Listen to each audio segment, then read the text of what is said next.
This is so surreal. And yet, here it is. I wrote a book.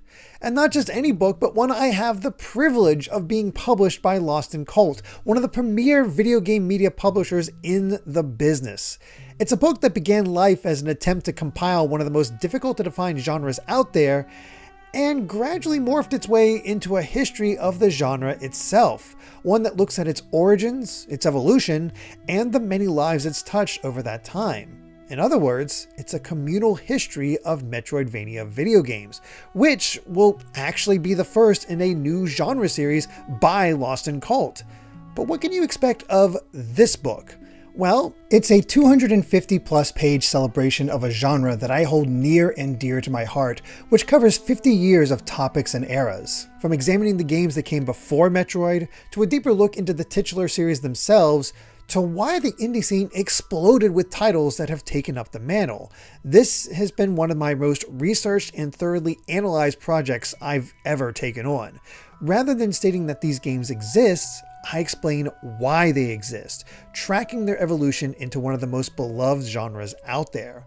Each of these primary chapters is augmented by personal stories from a panel of talented contributors and cover a wide range of topics. One such topic is how animal wells served as a way for new parents to reorient their lives after their child was born, or how another writer came to terms with their grief through Metroid Prime, or another writer comparing Castlevania to Caravaggio. It's a deeper look at how these games can make us feel, whether through introspection, elation, or straight thematic analysis. And these 20 writers consist of figures from across the industry, such as Nadia Oxford, Proton John, T.B. Skyen, Jonathan Holmes, Mark Normandin, and even members of GVG itself. But that's just the words. This book is also a treat for the eyes, with original artwork from Dirty Iron that perfectly captures the feeling of Metroidvanias. If you haven't seen anything from Lost in Cult before, I can guarantee their quality.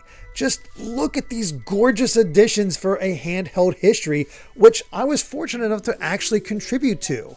Or the Horror the Mansion. This is incredible for horror stories and thematically relevant with how it's all on black pages. This is incredible stuff and great design work all around. And if you want an idea of how this book looks, the pre-order website also features sample pages from the book itself to provide a sense of its design. I think the layouts are gorgeous and augment the writing so well. But it's also just an absolute honor that this is the first of a new genre series from Lost in Cult. I had no idea it would branch out in such a way when I first made my proposal, but I think the potential is incredibly exciting. Your favorite genre will be covered eventually, and again, it's surreal to think that this book will set the standard for those in the future. Pre-orders are open now until the 1st of June, and I couldn't be more excited to finally reveal what I've been working on all this time. I've had a wonderful team pushing my ideas further and further and refining my writing to get at the heart of each of these topics. So if you've ever loved a Metroidvania or simply found yourself curious about the genre, I really can't recommend this book enough. Thank you so much for listening. Thank you for your support, and thank you if you decide to purchase it. It really does mean a lot, and I hope I can live up to your expectations.